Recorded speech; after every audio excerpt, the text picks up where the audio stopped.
Kaya naniwala ngayon si Baby na talagang kadagdalaw ng asawa, Tinitira ng empleyado. Isa sa kinatatakutang notorious gang leader ng Bilibid noong dekada 60. Guwapo, matikas at palaban kung kaya't binansagan siyang babyface ng Bilibid noong kanyang kapanahunan. Siya, si Marcial Ama Perez o mas kilala sa tawag na Baby Ama. Panuorin natin ang kanyang true to life story. Ang kanyang palayaw na Baby Ama ay kanyang nakuha dahil sa literal na babyface na mukha nito at napakabata pa nito noong pumasok sa selda kumpara sa ibang pangkaraniwang mga bilanggo. Kalaunan ay naging kilabot si Baby Ama na gang leader ng Sige-Sige. 1935 nang ipinanganak si Baby Ama at lumaki sa Biñan, Laguna. Uli lang lubos sa kanyang mga magulang kung kaya't ang kanyang lula ang nag-aruga sa kanya.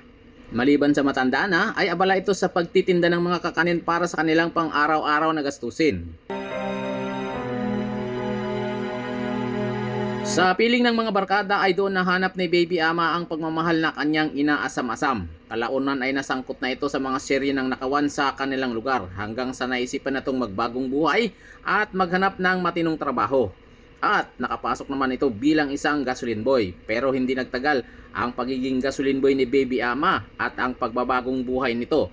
Dahil napilitan na naman itong magnakaw sa kanyang pinagtatrabahoan para mabigyan ng pera ang kaibigan nitong nangangailangan. Yung pulis yun binigyan niya ng pera na pang-matrikula. Kaibigan niya. Oo. Ayun. Maliban pa sa personal nitong gastusin. Dahil sa edad na 16 ay nakabuntis na itong si Baby Ama. Nang sumunod na mga araw ay nahuli si Baby Ama at nakulong sa kasong pagnanakaw sa edad na 16. Malas lang si Baby Ama noon dahil nung panahon yon ay wala pang Republic Act No. 9344 o Juvenile Justice and Welfare Act of 2006, ang batas na ginawa ni dating Senador Kiko Pangilinan.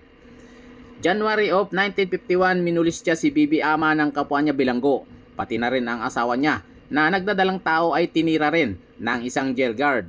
Nakita niya kasi nung hinatak asawa niya, nung empleyado, pinasak sa kwarto. Kaya naniwala ngayon si Baby na talagang kadagdalaw ng asawa, Tinitira ng empleyado. Sinabi ng gwardiya na may ginawang gulo si Baby Ama kaya ito ay nabartolina at hindi daw pwedeng dalawin ng kanyang asawa. Habang pauwi na ang asawa ni Baby Ama, hindi nito alam na sinusundan na pala siya ng manyakis na gwardiya. At nang makakita ng isang lugar na walang tao, ay dito na niya hinila ang babae at pinagsamantalahan. Ang ginawa ng manyakis na gwardiya sa asawa ni Baby Ama ay nagdulot ng matinding depresyon. Dahil dito ay hindi niya na ito nakayanan kung kaya tumalon ito sa sinasakyang bus nung siya ay pauwi na sa Biñan, Laguna. At yun ang dahilan ng kanyang pagkasawi. Tinitira ng empleyado. Kanya yung asawa tumalon doon sa sasakyan na Buntis lang 2 buwan yun. papauwi yun.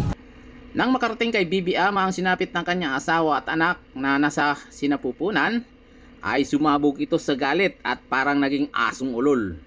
Todas ang lahat niyang kapwa preso na nooy nagmulis siya sa kanya, pati na ang gwardiya na nagwalang hiya sa kanyang asawa. Disgrasya si Baby, kanya nagwala na bawat isang inaabangan niya yun.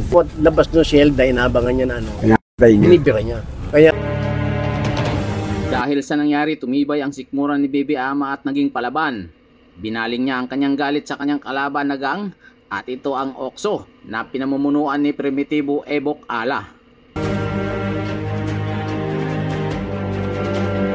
January 17, 1958, nagsagawa ng pagpupulong ang Sige-Sige sa pamumuno ni Antonio Marcos, kilalang pinakalider ng grupo, kung saan nagpasya silang likidahin ang kanilang mga karibal sa susunod na buwan.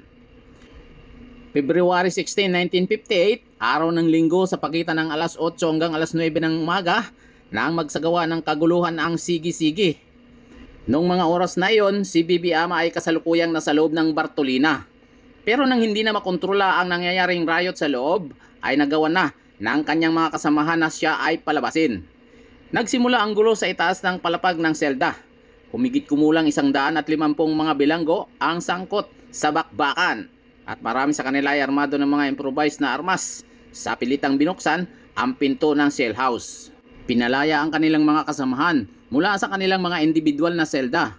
At pagkatapos ay binuksan ang mga silda kung saan naroon ang mga okso at puwersahan itong pinalabas at pagkatapos ay binugbog at pinagsasaksak hanggang sunod-sunod na ngang humandusay ang 5 miyembro ng OXO.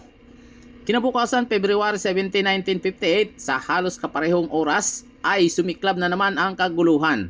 4 na miyembro na naman ng OXO ang bumulagta.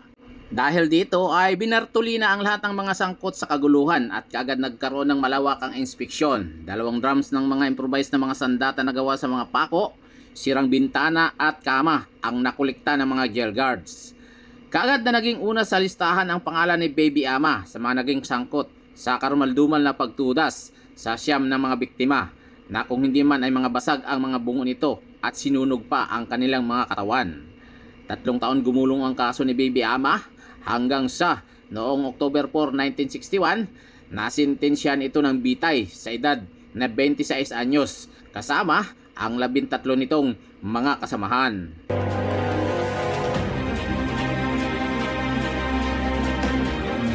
Bago ang pagbitay sa kanya, ay kakanin daw ang hiniling nitong pagkain para sa kanyang huling hapunan dahil sa naalala niya ang kanyang lula na nooy nagtitinda nito. Sa ngayon, maliban sa sikat na larawan na to ni Marcial Perez aka Baby Ama na kumakalat sa internet, ay puntod na lamang niya ang naiwang alaala na matatagpuan sa Canlacay Cemetery sa Biñan, Laguna. Ikaw, gusto mo rin bang maging si Baby Ama? Para sa inyong mga opinion, mag-iwan lamang ng komento sa ibaba ng bidyong ito at para manatiling updated sa ating pang mga susunod na upload, siguraduhin mag-subscribe. I-like na rin ang ating mga videos bilang suporta.